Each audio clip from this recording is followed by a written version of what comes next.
नमस्कार मित्रांनो, इन्व्हेस्टमेंट माहिती यूट्यूब चॅनलवर तुमच्या सगळ्यांचे स्वागत आहे. तर मित्रांनो, आजच्या व्हिडिओमध्ये आपण नाटोकडून आलेल्या एका जबरदस्त अपडेटला बघणार आहोत. आणि मित्रांनो, त्यानंतर आपण बघणार आहोत की या अपडेटमुळे आपण कोणकोणत्या कंपन्यांना स्टडी करू शकतो. तर चला व्हिडिओ स्टार्ट करूया. तर मित्रांनो, या व्हिडिओचा हेडिंग तुम्ही इथे वाचू शकता. NATO allies agree to hire 5% defence spending target. तर चला या अपडेटला डिटेलमध्ये समजून घेऊया. तर मित्रांनो, नाटो सहयोगी देशांनी डिफेन्स स्पेंडिंगमध्ये पूर्वीच्या गाइडेड 2% वरून फायनान्शियल इयर 2035 पर्यंत 5% वाढ करण्यास सहमती दर्शविल्यानंतर अनेक डिफेन्स शेअर्स फोकसमध्ये आले आहे.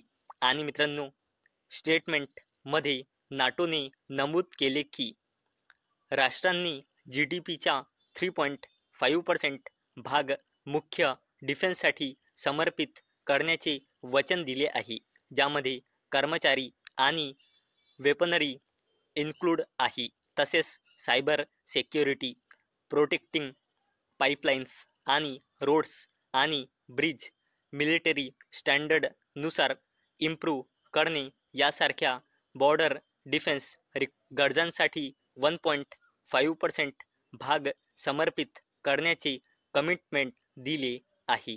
आणि मित्रांनो, फायनान्शियल इयर 2024मध्ये भारताचे डिफेन्स प्रोडक्शन 1.27 लाख कोटी रुपयांवर पोहोचले, जे फायनान्शियल इयर 2015 पासून 174% वाढली आहे.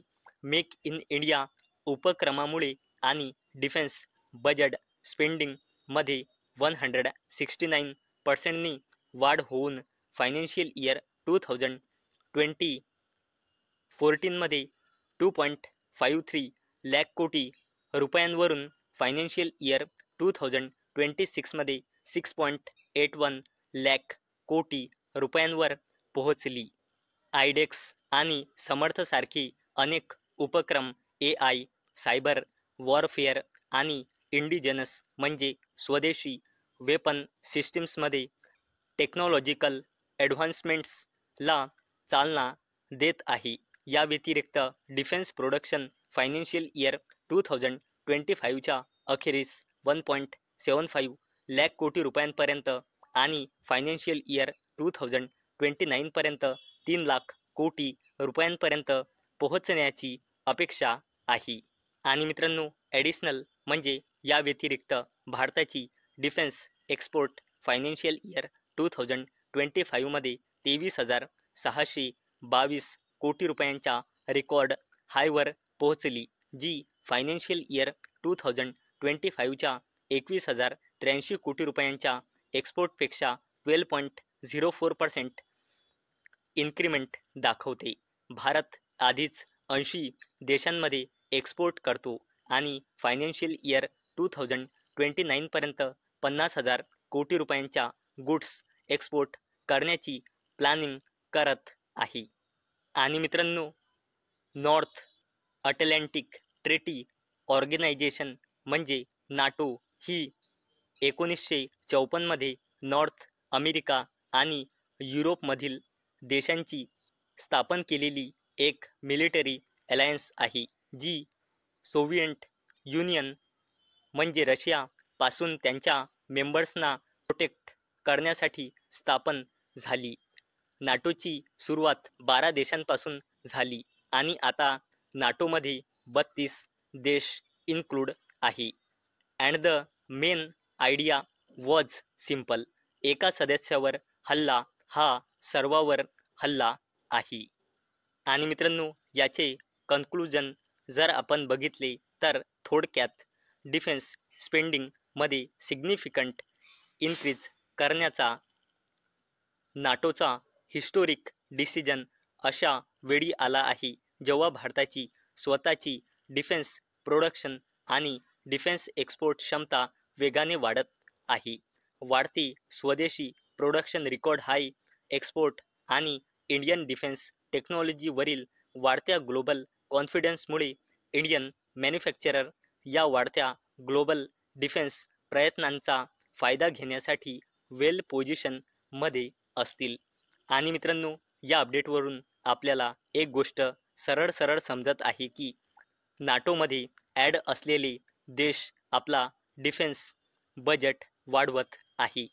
म्हणजे मित्रांनो, ज्या कंपन्या नाटोच्या मेंबर्स कंपन्यांना आपले डिफेन्स प्रोडक्ट एक्सपोर्ट करत असेल त्यांना आणखी ऑर्डर मिळण्याची अपेक्षा आहे. आणि मित्रांनो, आता आपण बघूया यामुळे आपण कोणत्या कंपन्यांना स्टडी करू शकतो. तर मित्रांनो, या अपडेटमुळे आपण सिका इंटरप्लांट सिस्टम्स लिमिटेडला स्टडी करू शकतो. आणि अवेलेबल डेटानुसार म्हणजे मार्च 2025 नुसार या कंपनीमध्ये प्रमोटर्सची होल्डिंग आहे 71.72%, FISची होल्डिंग आहे 3.11% आणि पब्लिकची होल्डिंग आहे 25.15%. आणि मित्रांनो, या अपडेटमुळे आपण डेटा पॅटर्न्स इंडिया लिमिटेडला सुद्धा स्टडी करू शकतो. आणि अवेलेबल डेटानुसार म्हणजे मार्च 2025 नुसार या कंपनीमध्ये प्रमोटर्सची होल्डिंग आहे 42.41%, FISची होल्डिंग आहे 12.75%, DISची होल्डिंग आहे 7.36% आणि या कंपनीमध्ये पब्लिकची होल्डिंग आहे 37.47%. आणि मित्रांनो, या अपडेटमुळे आपण झेन टेक्नॉलॉजीज लिमिटेडला सुद्धा स्टडी करू शकतो.